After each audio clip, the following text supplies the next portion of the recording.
안녕하십니까? 네, 오늘 말씀의 제목은 책의 백성, 책을 먹으라. 이 책을 어떻게 먹죠? 예, 읽고 연구하라는 뜻입니다. 옛날에 실제로 영어 단어 사전을 먹는 사람들이 있었는데요. 지독하게 공부하던 사람들이 영어 단어 사전을 한 권을 다 먹은 사람이 있다고 그래요. 어떻게 먹냐면 한 장을 찢어서 앞뒤로 다 외우고 그걸 이제 입으로 질긋질긋 씹어서 삼키는 사람이 있고 뱉는 사람이 있는데 어쨌든 그렇게 해갖고 책 전체를 다 예를 들어서 이 책을 다 먹었다 그러면요 첫 장부터 이 내용이 완전히 다 이해될 때까지 들고 다니는 겁니다. 이걸 하루 종일 그렇게 해서 이 책을 다 먹은 사람들이 있었습니다. 성경책을 그렇게 먹은 사람들이 있는 건 아니고 영어 사전이나 한자 사전을 그렇게 먹은 사람들이 있었습니다. 학교는 다니지 않았지만 그렇게 책을 먹은 사람들이 당대 천재적인 삶을 그 마을에서 세상에 알려지지 않은 채 살곤 했습니다. 실제로 입으로 먹는 게 아니고 연구하고 생각하는 것입니다. 어떤 사람이 저에게 그렇게 얘기를 하더라고요. 먹는 즐거움이 얼마나 좋은지 모르냐. 예, 먹는 즐거움은 왜 좋을까요? 먹는 음식이 보이면 군침이 돕니다. 내가 먹고 싶은 음식을 생각만 해도 행복해집니다. 음식과 책의 공통점이 있다면 책을 좋아하는 사람은 그 책의 내용을 떠올리면서 견딜 수 있습니다. 우리 조상들이 굉장히 힘들고 어려운 시절 천장에다가 뭘 매달아놨는지 기억이 안 나는데 굴비를 매달았다 그러죠. 네. 먹을 수가 없고 그걸 보면서 만족을 그거 쳐다보고 밥을 먹고 쳐다보고 밥을 먹고 먹는다는 거는 내 입으로 들어가야만 다가 아니라 내 생각으로 그것을 즐길 수 있고 누릴 수 있는 게 먹는 겁니다. 하나님의 백성들은 책의 백성들이고 특별히 이 책을 먹는 사람들입니다. 어린아이가 있어서 주의를 해야 되는데요. 책을 진짜로 먹으면 안 되고요. 책을 좋아하고 사랑하는 사람이 되는 겁니다. 2023년 8월 19일 교회 진남 기도력에 있는 내용입니다. 책의 백성. 제7일 안식일 예수 재림교회는 스스로를 책의 백성이라고 부른다. 재림교회 중에는 1년 동안 성경 통독 계획을 실천하거나 다른 그리스도인과 교리 토론을 벌이며 성경에 대한 이해를 드러내는 사람이 많다. 또 국가적, 국제적 성경대회에서도 좋은 성적을 거두곤 한다. 1958년 8월 19일 최초의 세계 성경대회 결승전이 예루살렘 히브리 대학교에서 열렸다. 이스라엘 공영방송에서 10주년을 맞아 기획한 행사였다. 결승 진출자는 15개국에서 참가한 유대계 기독교계 신자였다. 이 대회에서 3위를 차지한 브라질 출신의 39세 교사 이레네 산투스는 재림교인이었다. 1961년 예루살렘에서 열린 두 번째 세계 성경 대회에서는 브라질 출신 교사이자 목회자 사모인 요란다 다 실바가 2위를 차지했고 나중에 금메달로 격상됐다. 그도 재림교인이었다. 같은 대회에서 5위를 차지한 남아프리카 공화국의 JJB 콤브링크 역시 재림교회 목사였다. 1964년 예루살렘에서 열린 세 번째 세계 성경 대회에서는 호주 세니테리엄 건강식품 회사의 회계사인 그레이엄 미첼이 우승을 차지했다. 1969년의 네 번째 대회에서는 볼리비아 출신 재림교인 마누엘 하라 칼데론이 4위를 차지했고 1981년 대회에서는 치코 비블리아라는 닉네임을 사용한 프란시스코 알베스 지 폰테스가 2위를 차지했다. 그는 브라질 재림교인으로 실바처럼 나중에 금메달로 순위가 올랐다. 책의 백성 하면 우리 재림교인들이 떠오르는 게 당연한 겁니다. 왜냐하면 우리 재림교인들은 하나님의 말씀이 진리인 것을 믿고 또 그 말씀이 우리를 거룩하게 한다는 사실을 믿기 때문입니다. 세계 백성의 반대말이 뭘까요? 세계 백성의 반대말이 있지는 않습니다. 세계 백성의 반대말을 꼽자면 전통의 백성이죠. 감정의 백성입니다. 세계 백성은 철저히 책에 근거해서 살아가는 사람들입니다. 그러나 전통의 백성은 이 책보다 전통이 우위에 있는 사람들입니다. 기독교를 둘로 나눈다면 구교와 신교로 나누는데요. 구교는 카톨릭입니다. 신교는 장로교, 감리교, 침례교, 재림교 이렇게 여러 개신교인들. 기독교의 정의는 예수 그리스도가 사람이었지만 사실은 그분이 창조주 하나님이심을 믿는 사람들이 기독교입니다. 그래서 이슬람교인들이 보기에는 천주교나 개신교인들이나 다 똑같은 기독교인들이에요. 마치 우리가 이슬람교인들을 다 똑같은 이슬람교인들이라고 생각하는 것처럼. 이슬람교인들 보고 자기들이 다 똑같은 사람이라고 생각하면 굉장히 기분 나빠합니다. 무슨 파가 있고 무슨 파가 있기 때문에 자기들끼리도 전쟁을 할 정도로 서로 굉장히 사이가 안 좋은 그런 관계가 있기 때문에 다 그냥 무슬림이라고 한꺼번에 평가하면 싫어합니다. 마찬가지로 우리를 천주교인들 생각하듯이 생각하면 기분 나빠하고 천주교인들 보고 일반 개신교인 생각하듯이 생각하면 너희 기독교인들은 다 똑같잖아 라고 생각하면 듣는 기독교인들이 기분이 안 좋죠. 기독교는 그렇게 둘로 나뉘어집니다. 전통이 가장 중요하다고 생각하는 기독교와 성경 말씀이 가장 중요하다고 생각하는 기독교로 나뉘어집니다. 우리는 재림교인들은 하나님의 말씀이 최고의 권위이고 그 말씀에서 우리의 모든 삶의 규범을 찾으며 그 말씀으로 우리가 거룩해지는데 그렇게 거룩해지는 것은 성령께서 하시는 일이라는 사실을 기억하고 삽니다. 인류 역사는 아담으로부터 시작이 돼서 성경에 나오는 중요한 인물들은 아담, 노아, 아브라함, 모세, 사사시대의 여러 사사들 그리고 다윗 왕국 이후 분열기 그 다음에 바벨론 포로기와 그 이후 말라기까지 이르는 선지자들 예수님 초림 그리고 초기 교회 시대 중세 시대 마지막 때 그리고 예수님 오실 때 그리고 다시 이 세상에 불이 내려와서 온전히 다 살라지고 심판으로 끝나고 새로운 세상이 열리는 그러한 때로 전개가 되는데 이 시기를 구분한 것은 책을 기준으로 했습니다. 아담부터 모세까지는 책의 내용을 글로 전달한 게 아니라 말로 전달했습니다. 모세부터는 글로 전달하기 시작했는데 왜 글로 전달하기 시작했냐면 머리가 나빠졌어요. 아담으로부터 모세까지는 글로 전달할 필요가 없었습니다. 오늘날 인류 역사를 사람들이 평가할 때 글이 나온 거가 더 문명이 발전한 거라고 생각을 하는데요. 성경 역사로 보면 글이 나오게 된 것은 머리가 나빠졌기 때문입니다.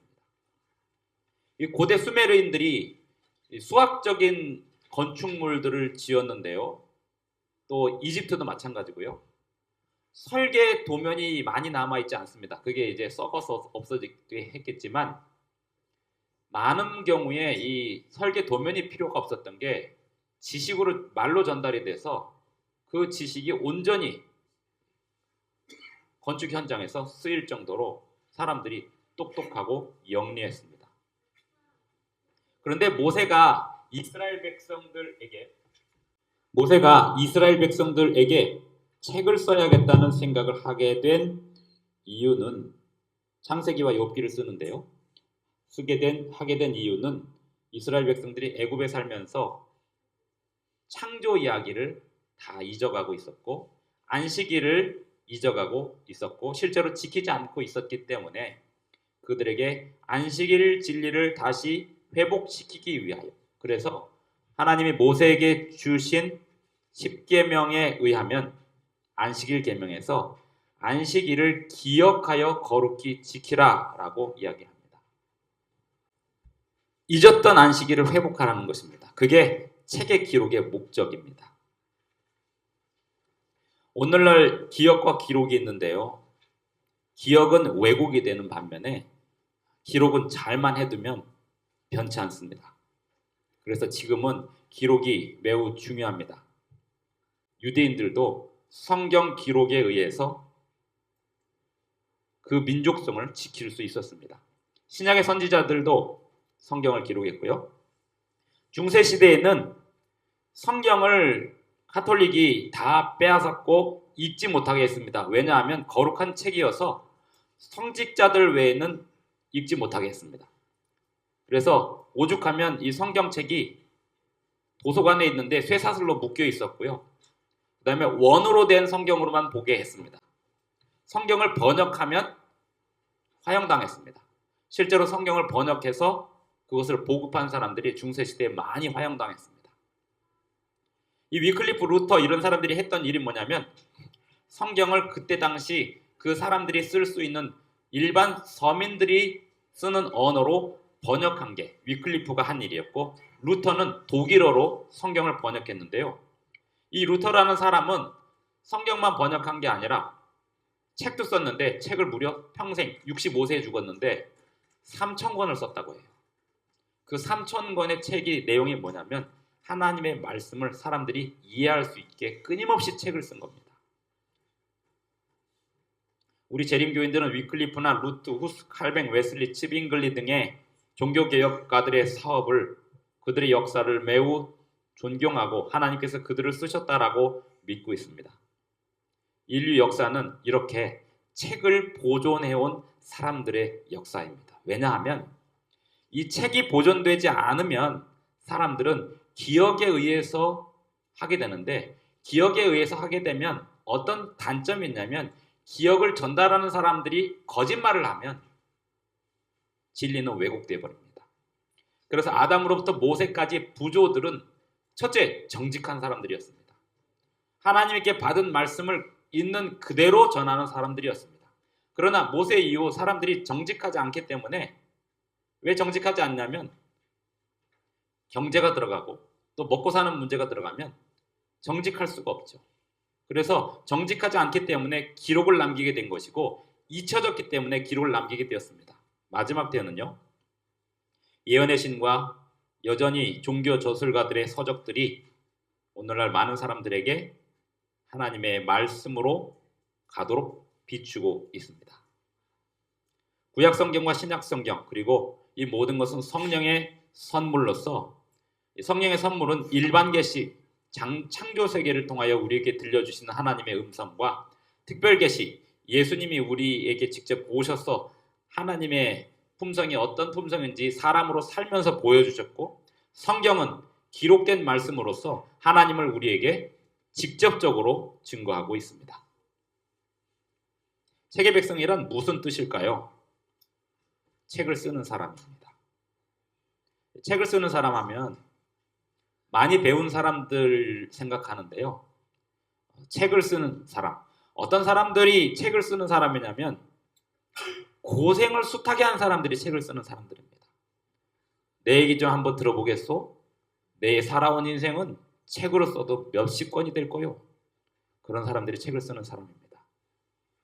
그런 사람이 책을 쓸 만한 가치가 있는 이유가 뭘까요? 글 쓰는 훈련을 안 받았을 뿐이지, 그런 사람들이 책을 쓰는 가치가 있는 이유는 그렇게 고생하고 힘들게 살면서도 정직하게 살았다는 거예요. 그래서 책의 백성은 정직한 사람들입니다. 그 안식일 교인들은 정직한 사람들이에요. 이게 대한민국 120년 기독교 역사에서 끊임없이 들어왔던 이야기입니다. 특별히 왜 그랬냐면 제7일 안식일을 직장에서 지키느라 자신의 신앙을 고백하고 증명하느라 더 정직해야 했습니다. 그러다 보니 많은 사람들 사이에 입에 오르내리는 게 안식일 교인들은 믿을만 합니다. 정직한 사람들입니다. 책을 쓰는 사람이란 어떤 경우에도 정직하기 때문에, 힘들고 어려운 상황이 와도 정직하기 때문에 그 상황을 이겨낸 다음 그 이겨낸 삶이 자식들에게 그리고 이웃들에게 본이 되어서 책을 쓰는 사람들입니다. 그리고 그 책을 쓰는 사람들이 그렇게 책을 쓸 수 있는 이유는 책을 따르기 때문입니다. 어떤 책을 따를까요? 우리가 책을 먹는다고 얘기를 하는데요. 음식 잘 먹어야 됩니다. 아무런 음식이나 먹으면 우리 몸이 망가집니다. 마찬가지로 책도 잘 먹어야 됩니다. 성경이 영어로 바이블이라고 하는데, 이 바이블은 고대 언어에서부터 유래를 했고, 이 고대 언어에서 책을 바이블이라고 했습니다. 그런데 지금 모든 책들을 바이블이라고 하지 않고 성경책만 바이블이라고 합니다. 다시 말하면 책은 성경이라는 거예요. 책의 백성, 성경의 백성입니다. 성경을 쓰는 사람, 성경을 따르는 사람입니다. 우리의 삶이 성경을 쓰는 삶이 되는 거죠. 그리고 성경을 따르는 삶이 되는 겁니다. 아담이 책을 쓰는 사람이라고 지난 수요일 시간에도 이 말씀을 똑같이 드렸는데요. 부조화 선지자 83쪽에 보면 밑줄 그은 부분만 제가 읽겠습니다. 보시기에 좋았더라고 선언하신 사람, 곧 하나님께서 물질 세계에 관한 모든 지혜를 가르쳐 주신 아담과 수백 년 동안 함께 있었다. 창조주께서요. 아담은 창조주께로부터 창조의 역사를 배웠고 직접 9세기 동안에 일어난 사건들을 목격하였으며 후손들에게 그의 지식을 나누어 주었다. 홍수전의 사람들에게는 책이나 쓰인 기록이 없었다. 그러나 탁월한 육체적 지적 능력의 소유자들인 그들은 뛰어난 기억력을 갖고 있었으므로 그들은 전달된 것을 이해하고 보존할 수 있었으며 그것을 손상됨 없이 차례로 그들의 후손들에게 전달할 수 있었다. 미국에서 재림교회가 태동한 이래 유럽으로 최초의 선교사가 가는데 앤드류스라는 사람이 선교사로 갑니다. 선교사는 어떤 사람이 가야 될까요? 모험 좋아하는 사람이 가야 될까요? 영리한 사람이 가야 될까요? 총명한 사람이 가야 될까요? 앤드류스는 모험을 좋아하는 사람이 아니라 총명한 사람이었습니다. 신약 성경을 다 외웠다고 그래요. 마태복음 1장부터 계시록 22장 마지막 절까지 앉은 자리에서 쫙 외울 수 있는 사람이었습니다. 어떤 성도님이 또 대부분의 성도님들이 이런 얘기를 합니다. 열세기역절을 외울 때 삶이 이래야 된다라는 느낌을 갖는데요. 성경절을 한 절 외우는 거는 쉬워요. 그런데 두 절 외우는 것, 10절 외우는 게 다른데 한 절 외우고 두 번째 절 외우면 앞절을 잊어버려요. 열세기역절이라는 게 13번째까지 다 외웠는데 1과를 또 잊어버려요. 그래서 1과, 2과, 3과, 4과, 5과, 6과, 7과, 8과, 9과, 10과, 11과, 12과를 적어도 열세기역절 앞에 서서 다른 사람들 앞에 암송하려면 그 암송하는 기간 동안은 기역절과 기역절을 읽는, 외우는 그 사이에 내 정서를 망가뜨리는 행동을 하지 말아야 됩니다. 이게 기억하는 사람들의 삶이에요. 집중한다는 거죠. 기역절을 암송할 때마다 어떤 느낌이 들냐면 내가 평생 이 기역절을 암송하는 마음 자세로 산다면 경건할 수 있을 것 같다라는 생각을 하는 거죠. 다른 불필요한 생각을 하지 않게 되는 겁니다. 오늘날 계속해서 재난이 일어나고 있는데요. 애도하는 건 좋은데 우울한 건 죄입니다. 우울은요, 자기 연민입니다. 자기 연민은 죄라고 했습니다. 애도와 우울은 달라요. 슬픈 일이 있어서 애도하는 것과 슬픈 일이 있어서 우울해가지고 교회도 못 나올 만큼 사람들이 처지는, 예전에 세월호 사건이 있었을 때 교회를 못 나와요. 여러 사람이 나왔는데 사람들이 완전히 폐인이 됐어요. 그때 당시 많은 학부모들이 그렇게 하고 교회를 와서 정상적인 삶을 못 하더라고요. 제가 그때 그 모습을 보면서 애도와 우울은 다르다라는 생각을 했습니다. 사람이 애도를 한다는 것은 슬픈 기간에도 밥이 나오는 밥을 먹고요. 밥이 나오는 정도가 아니라 밥을 차릴 줄 압니다. 내가 아무리 슬퍼도 내가 해야 될 일들을 하는 사람들이 애도하는 사람들이고요. 내가 슬프다고 해서 입을 덮어쓰고 누워있고 폐인이 되어가는 것은 그건 우울한 거고 자기연민입니다. 사실 슬픔이 내게 닥쳐왔을 때 이것을 이겨낼 수 있는 힘이 뭘까요? 정말 슬픔이 닥쳐왔을 때 이겨낼 수 있는 힘, 막 공황이 오고요, 죽을 것 같고요, 숨을 못 쉴 것 같고요. 그때 할 수 있는 힘이 뭘까요? 옆에서 숨 쉬세요, 숨 쉬세요 이렇게 한다고 숨이 쉬어지나요? 그때 성경절을 한 장 정도를 통으로 외울 수 있는 사람들은 그 성경절을 외우면서 살아납니다. 복 있는 사람은 악인의 꾀를 쫓지 아니하며. 그런데요, 정말 힘들고 어려울 때는 그것조차 기억이 안 나요. 그러면 그것을 기억해내기 위해서 안간힘을 써야 됩니다. 그래야 숨이 쉬어집니다. 그게 책의 백성이 사는 힘입니다. 기억절을 외우라고, 성경절을 외우라고 그렇게 강조하고 책을 읽으라고 그렇게 강조하는 이유는 재림교회 다니면서 또 교회 다니면서 자부심이 없는 분과 있는 분의 차이가 있다면 성경책을 한 번 읽어보셨습니까? 창세기부터 계시록까지 전체를 한 번 다 읽어보셨습니까? 이거를 다 읽어본 사람과 안 읽어본 사람의 차이는 달라요. 저는 이 성경책을 40번을 완독을 했어요. 그리고 그것을 창세기부터 계시록까지 다 차례로 읽은 게 40번이고 매일 보는 게 여기저기 찾는 게 그런 거를 따지면 전 하루 종일 이것만 보고 살아요. 그래서 어딜 가든지 어떤 사람을 만나든지 누굴 만나든지 제가 외국 갈 때도 이 성경책은 들고 갑니다. 여행 갈 때도 성경책은 들고 가요. 왜요? 이 성경책을 딱 잡는 순간 일어설 수가 있어요. 겁이 안 납니다. 사람은요, 오늘날 TV 보니까 요리사들이 굉장히 유명했는데 이 요리사들은 맨몸으로 다니죠. 재료만 딱 갖다 주면 자신감이 확 생깁니다. 그 무엇도 이 사람의 자존감을 무너뜨릴 수 없어요. 책을 읽는 사람들.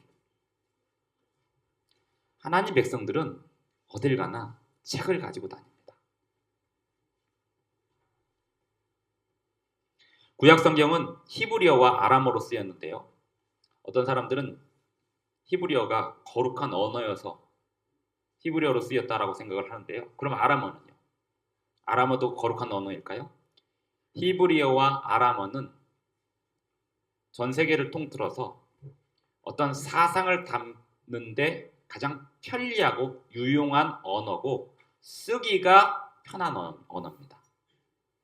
그래서 하나님은 구약 성경을 히브리어로 쓰도록 하셨어요. 유대 민족이 탁월해서 그들이 쓰는 히브리어로 쓴 게 아니라 히브리어가 만들어지게 된 과정이 굉장히 특별합니다. 하나님께서 이 히브리어와 아람어를 그 만드는 과정에서 개입하신 것 같아요. 신약 성경은 헬라어, 이 헬라어 또한 쓰기가 편하고 히브리어가 헬라어가 되고요. 나중에 헬라어가 영어가 됩니다. 지금 쓰는 영어의 어원을 그 영어 알파벳의 기초가 헬라어고요. A, B, C, D라고 그러잖아요. 그런데 헬라어는 알파, 베타, 감마, 델타예요. 그래서 A, B, C, D가 똑같아요. 그런데 히브리어는 알렙, 벳, 기멜, 달렛이에요. 그래서 영어 A, B, C, D 알파벳의 어원이 그 기원이 헬라어고 헬라어의 기원이 히브리어로 넘어갑니다. 글자가 그래요. 언어가 그렇다는 게 아니라 글자가. 그리고 예언의 시는 영어로 쓰이게 됩니다. 미국이 훌륭한 나라여서가 아니라 영어가 전 세계적으로 가장 보편적으로 배우기 쉽고 가장 쓰이기 좋기 때문에 일반 서민들이 쉽게 쓸 수 있는 언어. 영어가요 고급 언어라서 쓰인 게 아니고 전 세계적으로 그냥 쉽게 쓰일 수 있는 언어, 특별히 글자가. 그래서 하나님의 말씀이 그렇게 보존이 되었습니다. 그리고 루터라는 사람은 성직자나 귀족들이 쓰던 언어를 버리고 당시 저작거리에서 일반인들이 쓰는 단어와 문체로 성경을 번역한 사람입니다. 그래서 루터가 쓴 그 책들이 현대 독일어의 표준어가 됩니다. 놀라운 거죠. 하나님의 백성들의 그 문장 실력은 그 시대를 선도하는 거예요. 대한민국의 한글의 이 보급의 발전도 성경책이 관여를 했습니다.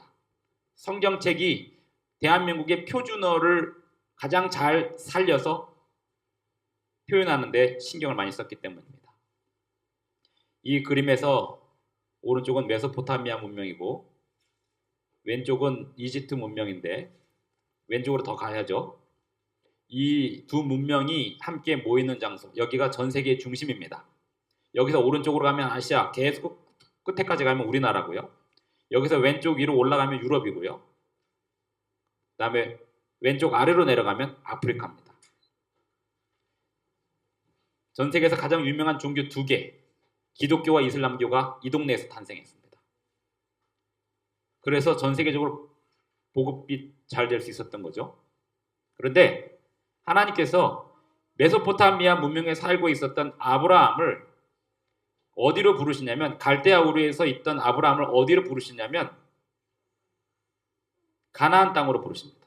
가나안 땅으로 가는 길에 하란을 들려서 가는데, 왜 이렇게 가냐면 가로질러 가면 죽어요. 사막이기 때문에 길이 없습니다. 비옥한 초승달 지대라고 해서 문명이 이렇게 그 강물을 따라서 물이 있고 식물이 있고 이 지역을 따라서 발전했고, 이 가운데 길은 사막입니다. 여기 통과 이렇게 갈 수가 없어요. 이 하란에 가서 아버지가 돌아가실 때까지 기다렸다가 이제 가나안 땅에 정착하게 되는데, 왜 이렇게 하셨을까요? 하나님이 도시 문명을 떠나서 시골로 가라는 의도로 쓰신 걸까요? 하나님 보시기에 메소포타미아 문명만 가지고는 전 세계에 복음의 기록을 전하는데 한계가 있었습니다. 실제로 메소포타미아 문명에서 쓰던 언어가 뭐냐면 수메르어 설령 문자인데, 쐐기 문자인데, 이 언어는 숫자를 표현하긴 좋은데 문학을 표현하기엔 한계가 있어요. 그래서 지금도 수메르어 전공자들이 있지만, 그리고 수메르어 점토판들이 나오지만 수메르어 문학은 발전되어 있지 않습니다. 그리고 하란 지역의 아람어는 이 전체에 다 퍼져 있는 언어예요. 아람어는 고대 언어인데 지금도 살아 있습니다. 지금도 쓰여요. 아람어가 얼마나 유용한 언어인지 몰라요. 이 아람어는 히브리어랑 비슷하게 생겼는데요, 이 아람어와 애굽어가 만나서 히브리어가 탄생합니다. 다시 말하면 하나님은 설령 문자로 세상에게 복음을 증거하기에는 한계가 있다고 판단하시고 아브라함을 히브리어를 탄생시키기 위하여 가나안 땅으로 인도하신 거예요. 굉장히 전략적으로 일을 하신 겁니다. 어떻게 하면 복음이 더 잘 전달될 것이냐, 어떻게 하면 책이 잘 전달될 것이냐, 이것에 신경을 쓴 겁니다. 책의 백성, 그리스도인들이 책의 백성이라고 할 때 이 책을 들고 다니면서 열심히 읽는 것도 책의 백성이지만, 이 책의 내용을 얼만큼 잘 전달할 것이냐를 계속해서 연구하는 사람들이 책의 백성들입니다. 그래서 엘렌 화이트는 그 사역의 첫 번째가 출판소 건립이었습니다. 집을 출판소로 만들었어요. 오늘날로 말하면 집을 방송국으로 만드는 거죠. 말씀을 실어서 전달할 매개체를, 가장 유용한 매체를 사용하는 겁니다. 히브리어라고 하는 언어는 그렇게 하나님이 이용하셨습니다. 이 히브리어를 하나님이 만드신 건 아니에요. 히브리어는 아람어가 주로 어떤 사람들이 썼냐면 장사하는 사람들이 썼습니다. 장사하는 사람들이 왜 썼냐면 이게 숫자를 표현하기도 좋지만 말 만들기에도 너무 좋아요. 굉장히 유용합니다. 근데 그 아람어의 단점을 보완하고 애굽어 상형 문자의 또 단점을 보완하면서 장점만을 취해서 히브리어가 탄생이 되는데, 히브리어가 결국 구약 성경의 언어가 되고, 이스라엘 백성들이 바벨론의 포로로 잡혀갔을 때 바벨론에서 쓰이던 언어가 수메르어도 있었지만 아람어가 이 바벨론의 공식 언어였습니다. 왜 그랬냐면 아람어가 이 고대 근동 지방에서 가장 보편적인 언어고 사람들이 다 알아들으니까요. 글자도 그걸 썼습니다. 히브리어와 아람어는 애국어 상형 문자는 그림 그려놓은 거고 히브리어와 아람어는 잘 보이시지 않겠지만 요게 히브리어고 요게 아람어인데요. 거의 똑같이 생겼어요. 다니엘 1장을 히브리어로 썼고 2장부터 7장까지를 아람어로 씁니다. 그리고 7장 후반부부터 12장까지를 히브리어로 쓰는데요. 그 이유가 아람어가 바벨론 사람들에게 익숙했기 때문에 바벨론 사람들도 2장부터 7장까지 나와 있는 그 기별을 빨리 보게 하기 위해서 아람어로 썼습니다. 하나님 백성들은 언제나 어떻게 하면 이것을 매체를 통해서 더 효과적으로 전달할 것인지를 항상 생각하는 사람들이고 정확한 정보와 진리를 마음속에 많이 기억하고 있는 사람들입니다. 그래서 책의 백성입니다. 수메르어는 이렇게 쐐기처럼 생겨갖고 요건 히브리어, 저희 집에 있는 히브리어 성경입니다.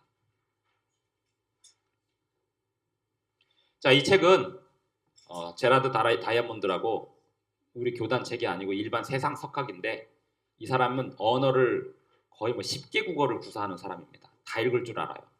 이 총균세라고 하는 책은 지금 20대부터 50대까지는 대학교 다니면서 다 한 번씩은 봤던 책이고 이 세상에 공부 좀 했다는 사람들은 이 책을 안 본 사람이 없는데 이 책의 내용에 뭐가 있냐면 언어가 어떻게 발달했는지에 대한 내용이 나옵니다. 일부 알파벳의 발달 과정은 이집트의 상형 문자까지 거슬러 올라갈 수 있다. 거기에는 이집트의 자음 24개를 나타낼 수 있는 24개의 기호가 모두 갖춰져 있었다. 그 다음에는 그 밖의 어표, 한정, 부호, 기호 따위를 모두 버리고 그 자음들을 둘씩 셋씩 짝지어 자음 알파벳만을 사용하는 것이 논리적인 다음 단계인데 이집트는 그렇게 하지 않았다. 그 대신 기원전 1700년경 이집트의 상형 문자를 알고 있던 셈족이 이 논리적 단계를 밟아 실험하기 시작했다. 이게 놀라운 이야기인데요. 창세기가 언제 기록이 됐냐면 기원전 1450년경에 기록이 됩니다. 모세가 광야 생활할 때. 이 모세는 이집트의 상형 문자를 알고 있던 셈족이 논리적인 단계를 밟아 실험하기 시작하던 그 시기에 히브리어로 창세기를 기록한 거예요. 욥기도 그렇고. 다른 기호를 포기하고 단자음을 나타내는 기호들만 사용하기 시작한 것은 알파벳을 다른 문자 체계와 구별해주는 세 가지 중대한 혁신 중에서 첫 번째에 불과했다. 어쨌든 상형 문자와 아람어를 보완해서 히브리어가 나오기 시작했다는 거예요. 마지막 때 책의 백성의 또 다른 의미. 다니엘서 12장 1절에 보면 그때 내 민족을 호위하는 큰 군주 미가일이 일어날 것이요 또 환란이 있으리니 이는 개국 이래로 그때까지 없던 환란일 것이며 그때 내 백성 중 책에 기록된 모든 자가 구원을 받을 것이라. 이 재판하는 데 한번 가보시면 그리고 판사, 검사, 변호사들이 하는 거 보시면 한번 가보세요. 이 견학을 한번 해보실 필요가 있어요. 저는 저 때문에 제가 재판을 받는 입장에서도 가봤고 제가 받아보니까 야 이렇게 좋은 학교가 있나 싶어갖고 실제로 범죄자가 재판받는 장면 또 우리 성도님과 연결된 어떤 사람들이 재판받는 장면이 있으면 가서 봅니다. 판사, 검사, 변호사의 특징이 뭐냐면 사람 얼굴 안 쳐다봅니다. 감정이 없어요. 감정이 있으면 안 돼요. 판사가 저 사람이 잘생겼나 못생겼나 어떤 차를 타고 왔나 그거 관심 없습니다. 판사는 판결하는 내내면 뭐만 보는지 아세요? 책만 봅니다. 그래서 변호사한테 물어봅니다. 그래서 지금 뭐 이렇게 했습니까? 네. 여기 기록이 없는데요. 가져오세요. 그럼 변호사가 그래서 검사 이렇게 했는데요. 계세요?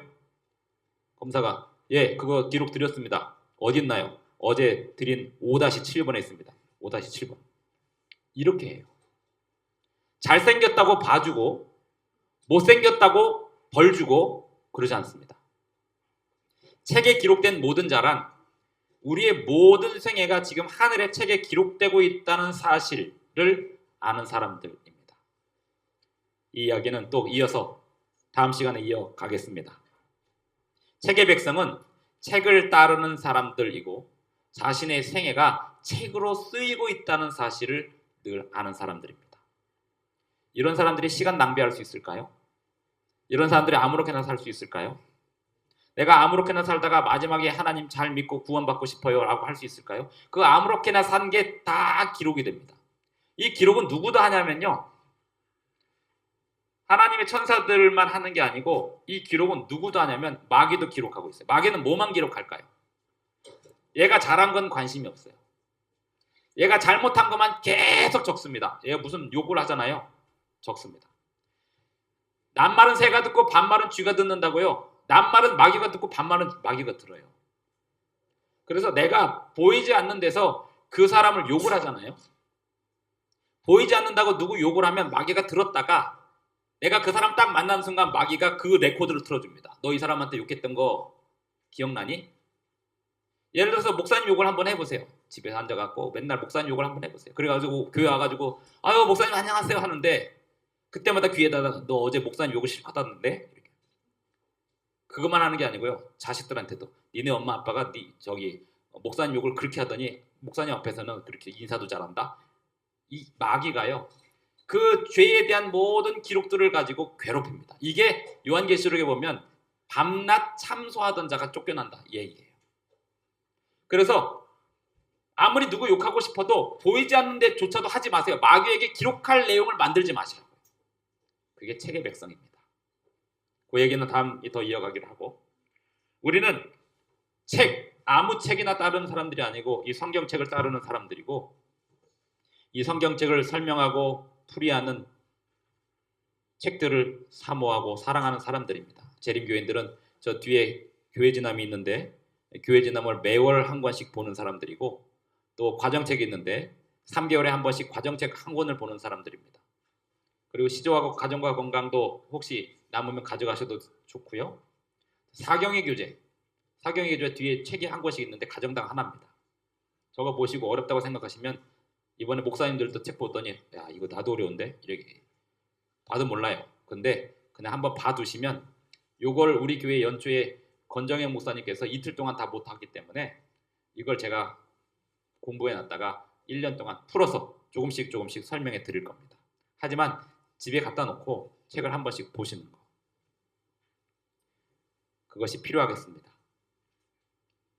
집에 가구가 있는 게 불편하시면 다 버리시고 재림교회 책만 남겨두세요. 그리고 예언의 신만 남겨두세요. 가장 이렇게 적당하게 사실 거면 성경책과 재림교회 책, 그리고 교회지남과 가정책은 매월 버리는 겁니다. 그거 버리는 건 아까워하실 필요가 없고, 나중에 뭔가 자료로 쓰실 거면 남겨두시고, 교회지남 버린다고 큰 죄가 아닙니다. 가정책, 주보도요. 주보에 액수는 없잖아요.